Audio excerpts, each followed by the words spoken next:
की गई है। नाराज हूं मैडम, क्यों नाराज हूं नाराज मैडम। हैं? क्यों नाराज हैं आप? पहली बात है, जब पहला एक इशू सॉल्व हुआ जी। 2019 में 10 अक्टूबर में बाबरी मस्जिद का फैसला, लेकिन जब हिंदू हमारे पक्ष का हिंदू भी तो भाइयों, यही कहना है कि एक बार जांच हो जाए, दूध का दूध पानी का पानी सब हो जाएगा। अरे मैडम, अगर ऐसी अगर जांच करना है तो आप लाल किले की भी जांच कराइए।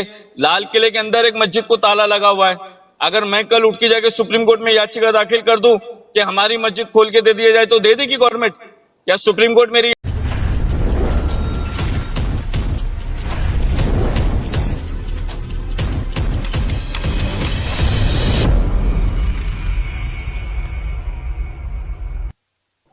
नमस्कार, मैं हूं अर्चना यादव और आप देख रहे हैं मेट्रो मुंबई। वक्त हो गया है डिबेट आखिर क्यों का, जहां हर किसी ने ये उम्मीद छोड़ दी थी कि श्री राम जन्मभूमि का निर्माण हो पाएगा या नहीं, लेकिन शायद से वो जो उम्मीद थी वो पूरी हो चुकी है, क्योंकि अब प्रधानमंत्री नरेंद्र मोदी के इस कार्यकाल में देखने मिल रहा है कि अयोध्या में श्री राम जन्मभूमि का निर्माण हो रहा है और 22 जनवरी को प्राण प्रतिष्ठा भी है। लेकिन अब बात की जाए हाल ही में मथुरा स्थित श्री कृष्ण जन्मभूमि मंदिर और शाही ईदगाह मस्जिद विवाद पर इलाहाबाद हाईकोर्ट का फैसला आ गया है। गुरुवार को हाईकोर्ट की सिंगल बेंच ने विवादित परिसर का सर्वे कराने का आदेश पारित किया। हिंदू पक्ष ने सर्वे एडवोकेट कमिश्नर के जरिए कराए जाने की मांग की थी और हिंदू पक्ष का दावा है कि भगवान कृष्ण की जन्म स्थल शाही ईदगाह मस्जिद के नीचे है।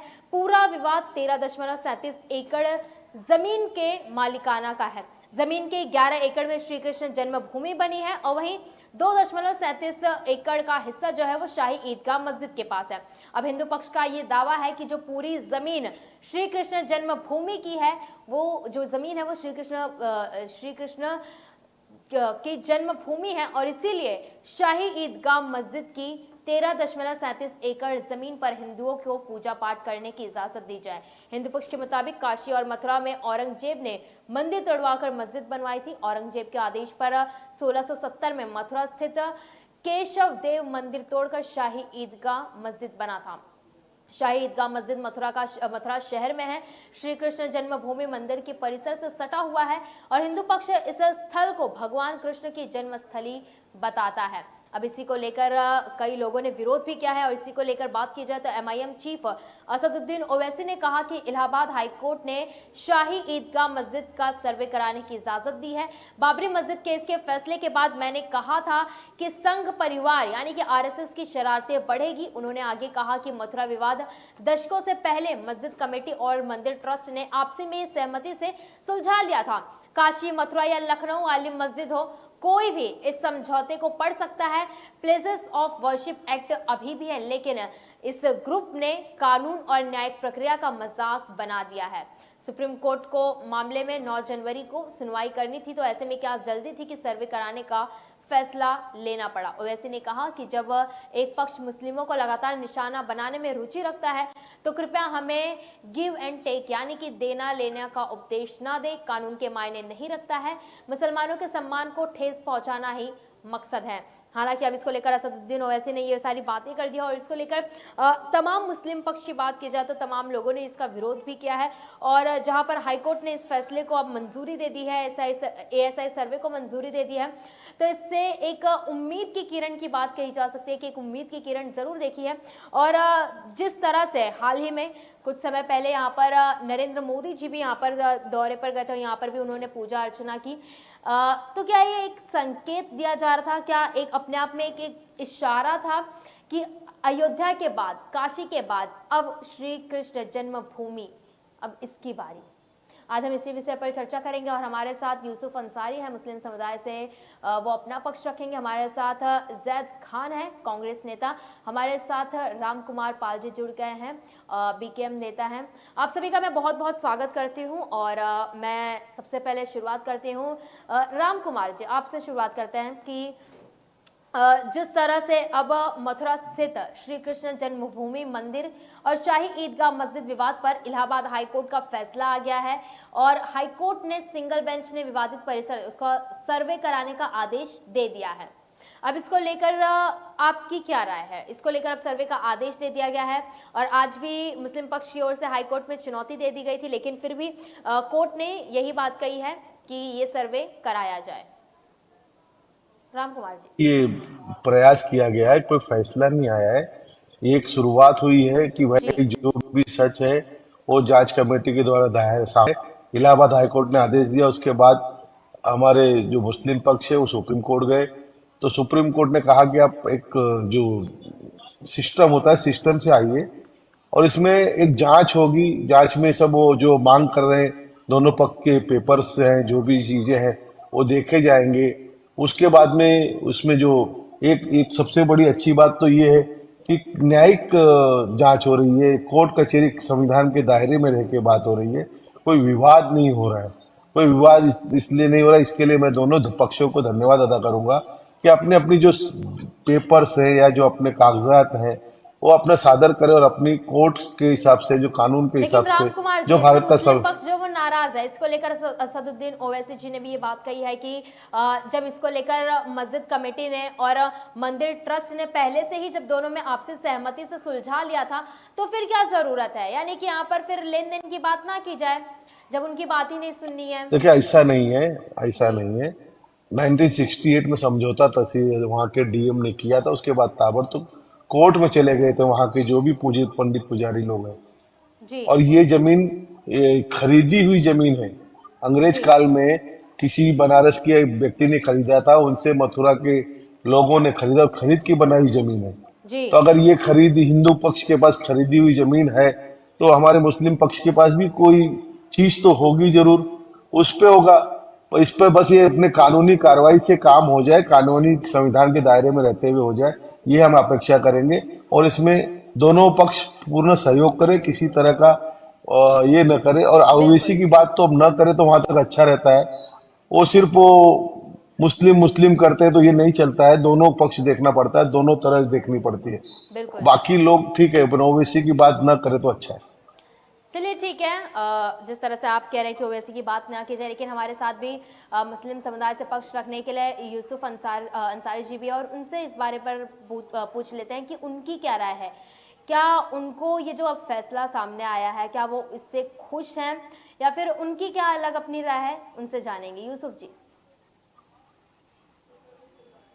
को आवाज आ रही मैडम? बिल्कुल बिल्कुल आपकी आवाज आ रही है।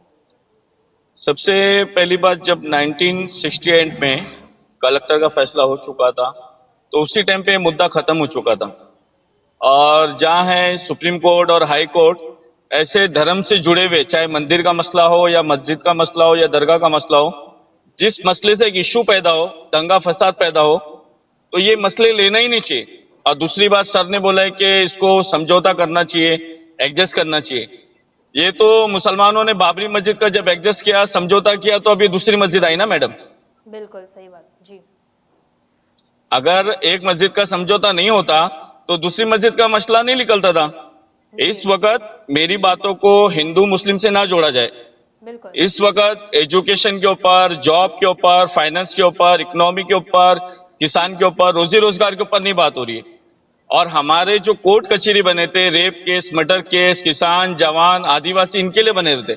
मगर आज आप कोर्ट में जाओगे ना, सिर्फ मंदिर मस्जिद, हिंदू मुस्लिम यही दिखेगा, क्योंकि कोर्ट ऐसी याचिकाएं लेता है ना। अगर कोर्ट ऐसी याचिकाएं रद्द करे तो ये मामले आगे नहीं बढ़ेंगे मैडम। ये दोनों धर्म का अपमान उड़ाया जा रहा है मैडम। जी बिल्कुल। लेकिन आपको क्या लगता है कि आपको लगता है कि आप इस फैसले से खुश हैं? अभी सर्वे की नहीं मैडम, इजाजत दे दी गई। नाराज हूं मैडम, नाराज हूं मैडम। क्यों नाराज हैं आप? पहली बात है, जब पहला एक इशू सॉल्व हुआ जी 2019 में 10 अक्टूबर में बाबरी मस्जिद का फैसला, लेकिन जब हमारे विपक्ष का हिंदू भी तो भाइयों, यही कहना है कि एक बार जांच हो जाए, दूध का दूध पानी का पानी सब हो जाएगा। अरे मैडम, अगर ऐसी अगर जांच करना है तो आप लाल किले की भी जांच कराइए। लाल किले के अंदर एक मस्जिद को ताला लगा हुआ है। अगर मैं कल उठ के जाके सुप्रीम कोर्ट में याचिका दाखिल कर दूं कि हमारी मस्जिद खोल के दे दिया जाए, तो दे देगी गवर्नमेंट? क्या सुप्रीम कोर्ट मेरी याचिका ले लेगी?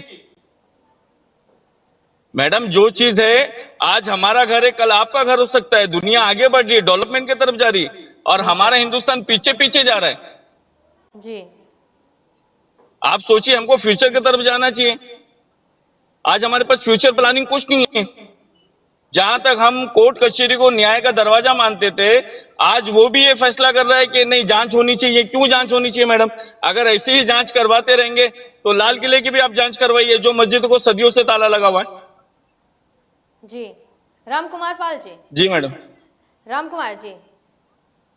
साक्ष्य का है, साक्ष्य अपने रखेंगे, पुरावे अपने रखेंगे, क्यों निर्णय उनके फेवर में भी जा सकता है। इसमें खुश और नाराज की बात क्या होती है। साक्ष्य को साक्ष्य देना है वहां पे, अपने जो अपने ऐतिहासिक जो भी सबूत है या खरीदी हुई जमीन है, किससे खरीदी है, ऐसे प्रूफ देने। जैसे हमारी जमीन पे कोई आ जाए तो हम अपने क्या पुरावे देते हैं, वैसी बात है इसमें। नाराज अगर सही साक्ष्य हो गया तो उनके पक्ष में भी जाएगा। वैसे भी 10.5 एकड़ मथुरा के पास है, इनके पास 3.25 एकड़ है। पूरी जमीन किसी की नहीं गई है, बस एक बात है जो उसके लिए गए तो यानी साक्ष्य कि देना है। क्लैरिटी अब हो कोई निर्णय जाएगी तो नहीं आ इसमें। चुका है, जी निर्णय नहीं आ चुका है। ये एक अपने अपने सबूत देना है, जिसके पास जो है देना है। और जो अभी कह रहे हैं भाई अयोध्या का फैसला 500 साल हिंदू लड़ाई लड़ा हिंदुस्तान में रहते हुए, संविधान के दायरे में लड़ा, संविधान के दायरे में हुआ सर। कोई किसी से इसी तरह छीन के नहीं लिया। आज कितने ही मुस्लिम भाई हमारे हिंदू भाई भी हैं, हमसे ही ये हुए हैं। हम उनको अलग नहीं भारतीय समझते हैं। हमने आपसे कई बार अनुरोध किया है कि हमारे भारतीय मुसलमान हमारे हैं। खाली हमारे में विवाद जो होता है ये हमारे बांग्लादेशी और म्यांमार वाले कर रहे हैं। इसको हम दोनों को तैयार रहना चाहिए और देखना चाहिए। हमें कौन सा हिंदुस्तान का मुसलमान भारत के खिलाफ है, कोई नहीं है। बिल्कुल। चलिए आगे बढ़ते हैं। जैद जी, अभी आपने राम कुमार जी की भी बातें सुनी और यूसुफ जी की भी बातें करी। आपकी क्या राय है इस पर? जी देखिए, जो रास्ता सत्ता की तरफ जाता है आज हुकूमत उसी रास्ते पे चल रही है। बाबरी मस्जिद का जो फैसला आया वो सबने देखा, मतलब ठीक है, सारे हिंदुस्तान के हिंदू और मुसलमानों ने कबूल किया। जो जजमेंट था उसमें यह कहा गया कि हम इसमें आस्था की बुनियाद पर यह फैसला सुप्रीम कोर्ट ले रही है। ठीक है, एक बहुत बड़ा विवाद था। किसी भी तरीके से लोग ये चाहते थे कि मतलब ये विवाद आगे ना बढ़े और दो समुदाय के दरमियान प्यार मोहब्बत बढ़ता रहे। बाबरी मस्जिद जिस वक्त गिराई गई उस वक्त जो कानून बना कि 1947 से उसके बाद में जो धर्मस्थल जो है उसी बुनियाद पे रहेगा। ठीक है, अब ये हुकूमत जो है देखिए, जो फासिस्ट ताकतें हैं जो धर्म और कौम की बुनियाद पर अपने आप को आगे रखना चाहते हैं। यूसुफ अंसारी साहब ने बहुत अच्छी बात की कि देखिए हमारी जिंदगी में बहुत से मसले मसाइल हैं। हमारा रोजगार है, हमारी तरक्की है, हमारे दिन और रात के वो सारे मसाइल हैं जो हिंदुस्तान को दुनिया की दौड़ में बराबर का शामिल करने की कोशिश करता है। लेकिन आज हमने क्या किया, हम आज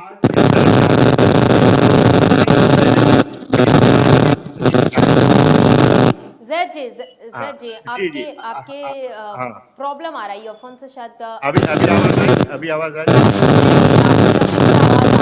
आवाज आ रही है। ठीक है, देखिए अभी आवाज आ रही क्या? बिल्कुल, जी जी। हाँ, तो जिस तरीके से हम वो ये सारे धर्म और मजहब की बातें कर रहे हैं, देखिए एक वो तरीका सरकारों ने भी अपना रखा है और खास तौर से बीजेपी और आरएसएस जो संघ परिवार है वो किसी न किसी तरीके से अपने जो उनके हमवतन लोग हैं, जिनको अपाल जी कह रहे थे कि हिंदुस्तानी मुसलमान, हम बांग्लादेशी मुसलमान और वो बर्मा के मुसलमानों का वो नहीं करते। ठीक है, लेकिन आप हिंदुस्तानी मुसलमानों को भी 80 और 20 में बांट कर देखना चाहते हैं। तो ये सारी चीजें जो है हमको कभी न कभी एहसास दिलाती है कि हम कमजोर हैं, हम अकलियत में हैं। इस बुनियाद पर ये सारी चीजें हो रही हैं और ये ठीक नहीं है। चलिए राम कुमार जी, मेरा एक और सवाल है कि जिस तरह से अभी ये बात कही गई है कि आरएसएस और भाजपा ये जो है ये जानबूझ के ऐसे मुद्दों को एक एक बार लेकर आती है जानबूझकर। क्या आप मानते हैं इस बात को कि ये सारे एक बार जब अभी ये बात कही गई है कि सहमति से जब इस मुद्दे को सुलझा लिया गया था तो क्या जरूरत थी फिर कोर्ट में जाने की? सहमति से जब मुद्दे को सुलझा लिया गया था। राम कुमार जी, से आती है। आज जमायते इस्लामी है, कितनी संस्थाएं, आज 2000 संस्थाएं मुस्लिमों की हैं, वो सारी थोड़ी आती हैं। ये संस्थाएं वो तो अपने हिसाब से काम करती है। वो अभी एक कोर्ट में, सुप्रीम कोर्ट में संस्था ही गई थी, पर आरएसएस किसी कोर्ट में गई है? अरे कांग्रेस में भी सेवा दल है, वैसे बीजेपी की एक आरएसएस है।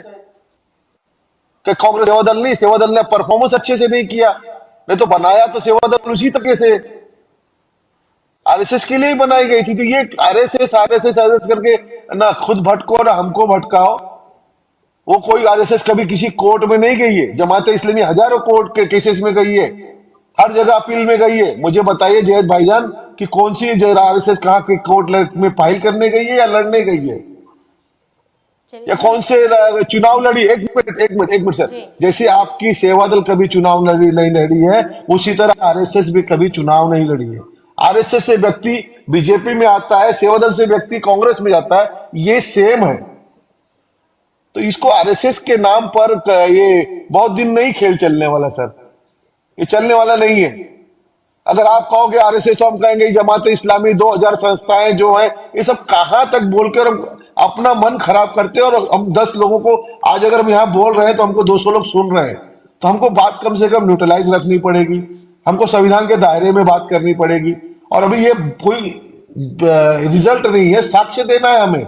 और इसके लिए आप जो कह रहे थे कि 1993 का वर्शिप एक्ट, ये कोर्ट को वर्शिप एक्ट के बारे में सोचना तो पड़ेगा, क्योंकि नरसिम्हा राव ने बनाया तो राज्यसभा लोकसभा से पास कर कर बनाया है, तो हम क्यों उस अंदेशे को छोड़ दें।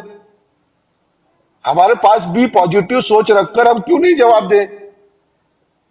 आप भी देश के, हम भी देश के। वर्शिप एक्ट बना है, वो चाहे एक साइड, वन साइड बना कि टू साइड बना तो है। चलिए यूसुफ जी, इसका जवाब यूसुफ जी आप दे दीजिए। सवाल जैद जी से पूछते हैं। यूसुफ जी। सबसे पहली बात सर, हिंदुस्तान की कोर्ट में जाना ये अच्छी बात है और ये पढ़े लिखों का अधिकार है। आपस में हमारे हिंदी से वादो विवाद करना, लड़ाई झगड़े करने से तरह की कोर्ट में जाना चाहिए। और दूसरी बात मैं आपको बताऊं किस मुद्दे पे कोर्ट पे जाना चाहिए। मैं वापस आपको बताता हूं, मैं मुस्लिम कमेटी का सेक्रेटरी हूं, मगर मैं मुसलमान के फेवर में बात नहीं करता हूं।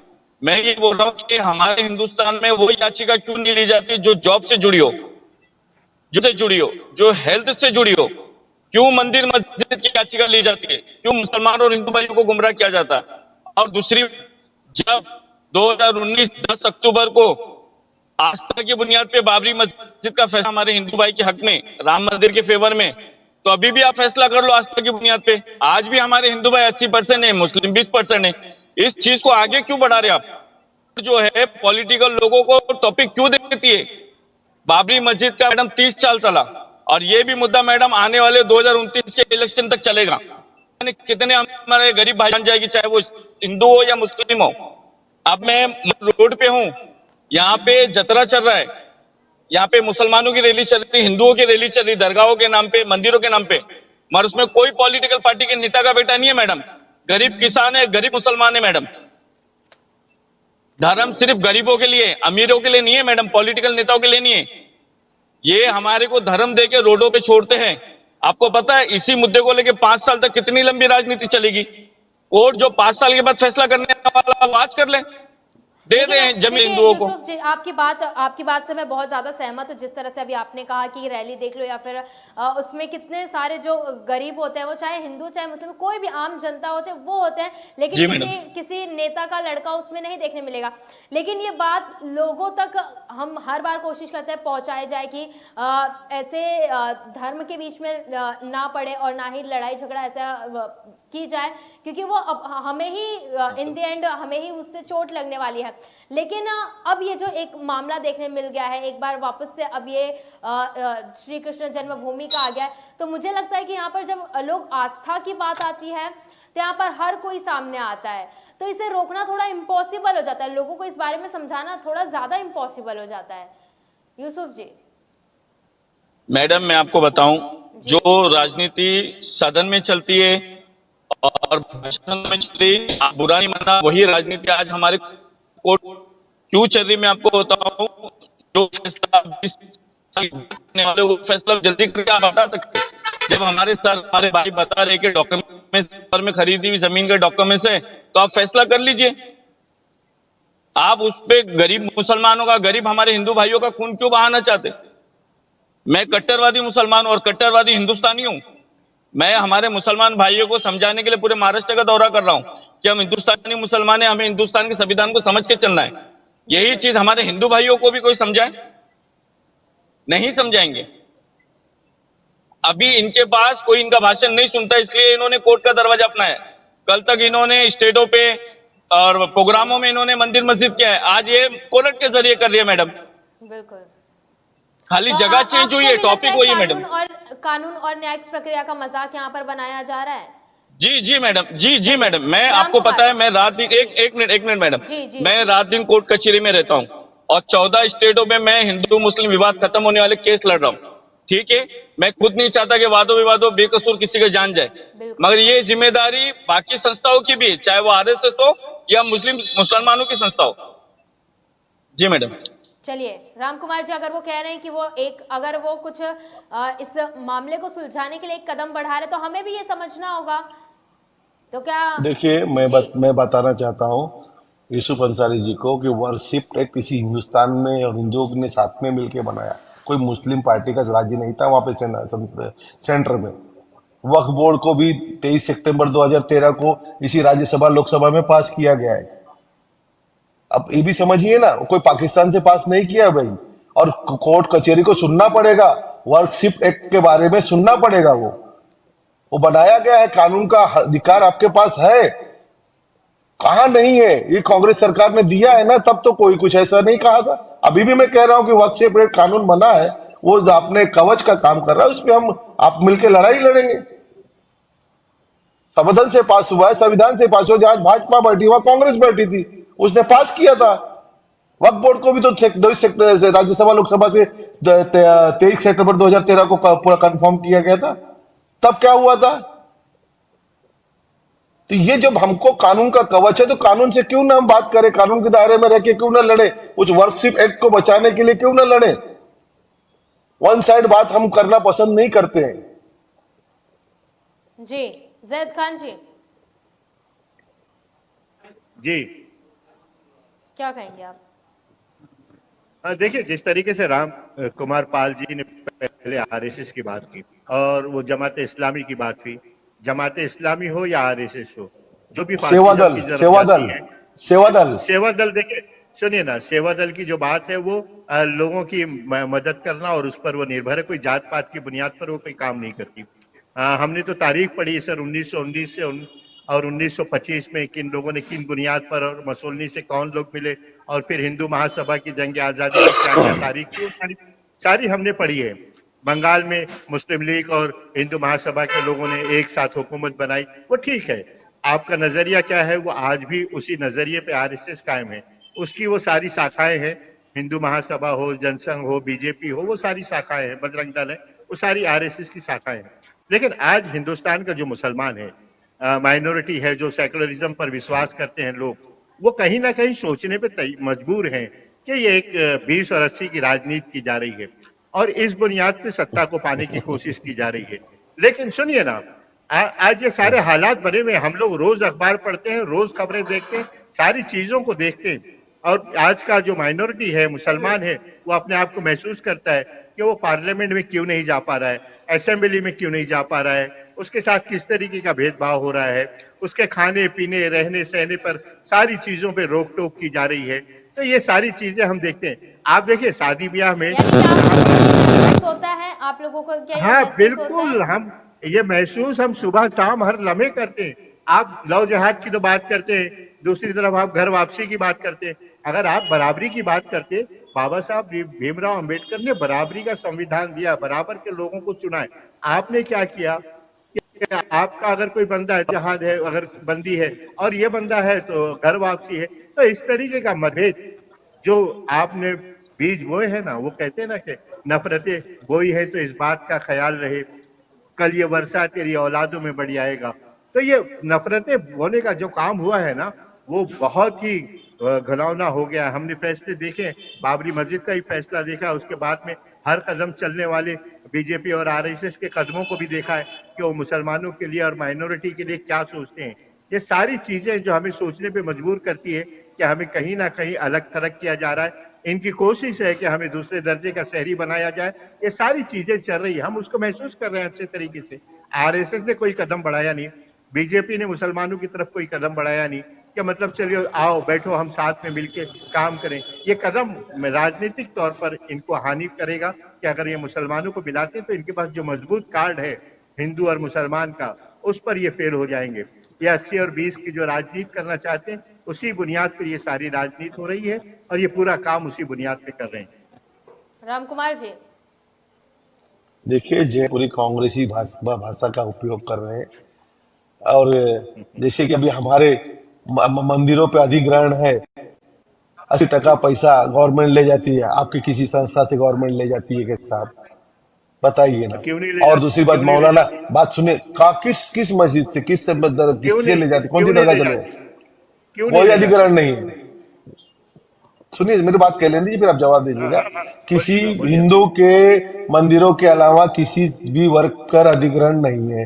दूसरी बात, मौलाना आजाद जो फाउंडेशन में कितना करोड़ रुपया जाता है, आपको अल्पसंख्यक आयोग में कितना करोड़ रुपया जाता है, ऐसी 170 योजनाएं मुसलमानों के फेवर में है, और उसी 170 के आगे आप मुझे 70 हिंदू की योजनाएं बता दो, या आरएसएस का कोई बोर्ड है, उसको कोई 25-50 करोड़ रुपया दिया है, ऐसा आप बता दो, तो आप बोलोगे तो हम मानेंगे कि दूसरे। एक मिनट, महसूस हम भी करते हैं, जी क्यों ना करें हम। अब इन भाइयों को देने के बाद भी अगर ये विक्टिम कार्ड खेल रहे हैं, क्या मौलाना आजाद बोर्ड में पैसे नहीं है, क्या आपको अल्पसंख्यक आयोग में पैसे नहीं है, तो कन्या के लिए आपको कन्या को, अगर हिंदू के कन्या को, अभी भी ये तो नया 10 साल में चालू हुआ है शादी ब्याह और कन्या का, तो उसमें क्या मुसलमान लोगों को नहीं मिल रहा है? क्या 4 करोड़ रुपए, जो 4 करोड़ घर दिए गए, तो उसमें क्या 27%, 28% मुसलमानों को घर नहीं मिले क्या? यहाँ इतने सालों में कोई भी पक्षपातपूर्ण कार्य नहीं हुआ है, लेकिन हम विक्टिम कार्ड नहीं खेलना चाहते, हम सबको लेके जाने वाली बात करते हैं। और अगर आपको बोलना है तो फिर आप सवाल के साथ बोलिए कि आपको ये मिल रहा है हिंदुओं को और हम लोग को ये नहीं मिल रहा है। हम बोलते हैं आपको वो मिल रहा है और हमको नहीं मिल रहा है, फिर भी हम उसमें खुश हैं, तो आप भी खुश रहना सीखिए। नहीं तो फिर आप बोल दीजिए कि बोर्ड का पैसा अल्पसंख्यक नहीं चाहिए, मौलाना आजाद नहीं चाहिए, ये सब नहीं चाहिए, तो देश के विकास में काम आएगा। चलिए ठीक है, जैद जिसका जवाब दे दीजिए। की निगाह में आ गया। सेंट्रल में माइनॉरिटी का कितना फंड था, कितना फंड कम हुआ, आपने देखा? हाय तो मौलाना आजाद अभी सुनिए ना, अरे सुनिए तो सही। अभी महाराष्ट्र में मौलाना आजाद जो अल्पसंख्यक विभाग चालू है, आपने देखा सच्चर कमेटी की जो रिपोर्ट आई, महमूदुर रहमान कमेटी की जो रिपोर्ट आई, और सारी जो रिपोर्ट है आज मुसलमानों का तालीमी क्या था सच्चर कमेटी रिपोर्ट? सुनो ना, अब सच्चर कमेटी रिपोर्ट क्या थी, बता दो ना। आप सुनिए ना, अरे आप सुनिए ना, आप फिर नहीं, मैं जानता हूँ, इसके लिए बोलना चाहूंगा। बताते जाइए, हम बोलना चाहेंगे। आप नहीं जानेंगे, आप सुनिए ना, अरे अच्छे से जानते हैं। सुनिए ना, आप जानते तो क्यों पूछ रहे हैं, बोलिए ना। अच्छे से जानता, आपको जवाब दूंगा, बता लीजिए, आप बता लीजिए, बताऊंगा मैं आपको। अरे बाबा बोलने तो दीजिए, आप बोलने कहाँ दे रहे हो? बात कीजिए। मुसलमान तालीमी मैदान में कहाँ है, कितना पिछड़ा हुआ है, वो सारी चीजें इन रिपोर्ट्स में है। आज मौलाना आजाद की आप बात कर रहे हैं, मौलाना आजाद में ये कहा गया कि 500 करोड़ रुपया ये हुकूमत दे रही है। अच्छा, आप किसी से मवाजने नहीं करते कि मतलब अपने दूसरे मंत्रालय में और समुदाय के साथ क्या है? कोई स्कॉलरशिप नहीं है। एक 25,000 की स्कॉलरशिप थी और वो भी उन्होंने उस पर सारी इतनी कंडीशन लगी हुई कि उसको भी मिल पाना मुश्किल नजर आ रहा है। मौलाना आजाद में एजुकेशन लोन है वो 0.6% पे, वो मतलब उसकी है कि स्कॉलरशिप नहीं है। अब ये इस तरीके की सारी चीजें हैं। मुसलमान जो है, आप देखिए ना सरकारी नौकरियों में कितना है मुसलमान, अब और दूसरी जगहों पे क्या है मुसलमान। मुसलमानों की जब भी बात होती है तो ये कहते हैं कि पंचर वाला, ड्राइवर और ये वो सारी चीजें हैं मुसलमानों के पास। तो मुसलमान इतना जो पिछड़ा हुआ है, अगर हुकूमत ये चाहती है कि मुसलमानों को आगे लाया जाए तो ईमानदारी से। अच्छा, पिछली दफा वो 5% रिजर्वेशन गवर्नमेंट ने दिया था, कांग्रेस सरकार ने, वो भी नौकरियों में नहीं था, एजुकेशन में था। उसके बाद में बीजेपी सरकार आने के बाद उसने मतलब कोर्ट में माइनॉरिटी का रिजर्वेशन मतलब फेवर में जाने के बावजूद उसने रद्द कर दिया। मराठा रिजर्वेशन कोर्ट ने रद्द किया। ये सारी चीजें देखिए, हमको ये महसूस होता है, अगर आपको ये महसूस होता है कि हिंदुओं को सब मिलता है, मुसलमानों को नहीं मिलता, हम हिंदू और मुसलमान करके अलग अलग तरीके से बात नहीं करना चाहते।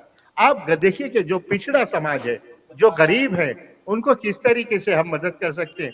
अब हिंदू और मुसलमान की बुनियाद पर भेदभाव नहीं होना चाहिए। हम बस यही चाहते हैं कि आप हमारे साथ अच्छी निगाह से देखो, हम आपका एहतराम करेंगे, आपकी इज्जत करेंगे। हमको क्या किसी ने काटा है क्या कि हम आपके खिलाफ बोलें, या हमको किसी ने कोई पगार पे रखा है कि हम आरएसएस और बीजेपी के खिलाफ बात करें? अरे आप हमारे साथ 2 कदम चल के तो देखो, हम आपके साथ भी चलने को तैयार हैं। अब हमारे साथ हमसे मोहब्बत तो करो, मुसलमानों से। अब क्या है, गांधी का नजरिया क्या था कि हिंदू, मुसलमान, सिख, ईसाई सब एक साथ चलेंगे, और आरएसएस का नजरिया क्या था कि फासिस्ट ताकतों के साथ चलेगी, वो एक नजरिए पे चलेगी। तो यही सारी चीजें जो है ना, वो समाज को और समुदाय को बांटती है। जी चलिए यूसुफ जी, आप क्या कहना चाहेंगे?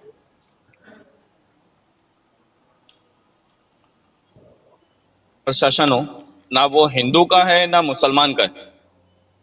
जो गैस सिलेंडर घर में 1100-1200 रुपए का हमारे मुसलमान को मिल रहा है, वही हमारे हिंदुओं को मिल रहा है। अभी सर ने बताया 4% जो एजुकेशन का था वो मुंबई हाई कोर्ट ने कैंसिल किया, मराठा आरक्षण हाई कोर्ट ने कैंसिल किया। आज मैं मार्ग पे हूं, देख रहा हूं जगह जगह पे आरक्षण घूम रहे, इसी हिंदुस्तान में हिंदू पड़ रहा है। तो ये कहां है हिंदुओं की सरकार? ये बीजेपी हिंदुओं की सरकार नहीं है, ये सिर्फ हिंदुओं भाईने वाली सरकार है।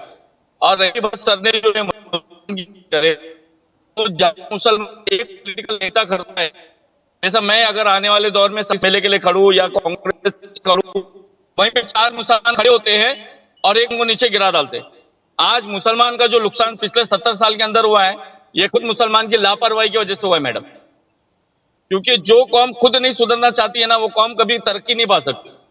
और दूसरी बात, कोर्ट का फैसला, सुप्रीम कोर्ट ने मंदिर का फैसला किया, बाबरी मस्जिद को हटा के मंदिर दिया, मगर इसी देश के गृह मंत्री जो है अमित शाह, वो बोलते हैं कि 2024 में जो भव्य मंदिर मिलने वाला है। पॉलिटिकल अगर ये इश्यू नहीं है तो अमित शाह क्यों बोले? अमित शाह ने अपने बेटे को मैच का चेयरमैन बनाया पीसीसीआई का, और हमारे हिंदू भाइयों के हाथ में झंडा देके भगवा बोल रहे कि आप मंदिर के ले जाओ। तो ये ना हिंदुओं की है ना मुसलमानों की, बात हमारे दिलो दिमाग में रहना चाहिए। ये सरकार सिर्फ अपने अपने फायदे की है। मैं बोलता हूं, आप हिंदू की बात कर रहे हो, 80% हमारे हिंदू भाई है, उनको 600 से गैस दे दो, हिंदू बहनों को रेलवे में और बसों में ट्रेन फ्री दे दो, टिकट माफ कर दो, बच्चों को एजुकेशन में फ्री दे दो, तो मैं मानूंगा ये हिंदुओं की सरकार है। ये सरकार हिंदुओं को सिर्फ नुकसान पहुंचाने वाली है और मुसलमान को बर्बाद करने वाली है, बस, और कुछ नहीं है मैडम। ये राम कुमार जी, सच्चर कमेटी में जो कहा गया था, सच्चर जी ने, जस्टिस ने, बिहार, झारखंड, कलकत्ता और आसाम के मुस्लिमों की दयनीय हालत है, ये था। इसको मिला जुला के आपने सब पे ठोक दिया, फिर भी उसमें कोई विरोध नहीं किया। और आप कह रहे हो कि आप तालीम की बात कर रहे थे, तालीम के लिए किसी ने रोका है? आपके यहाँ सबसे पहले तालीम होती है मदरसे की, उसके बाद कहीं आपके यहाँ एकदम मतलब कंपलसरी है मदरसा और 5 टाइम की नमाज। और मुसलमान 5 नहीं पढ़ता तो 1 टाइम की नमाज जरूर अदा करता है, ये आप में कंपलसरी है। उसके बाद आप कहीं जाके एजुकेशन की बात करते हो, आप में भी डॉक्टर, वैज्ञानिक सब कुछ है, लेकिन उसको आपने कंपलसरी नहीं किया है।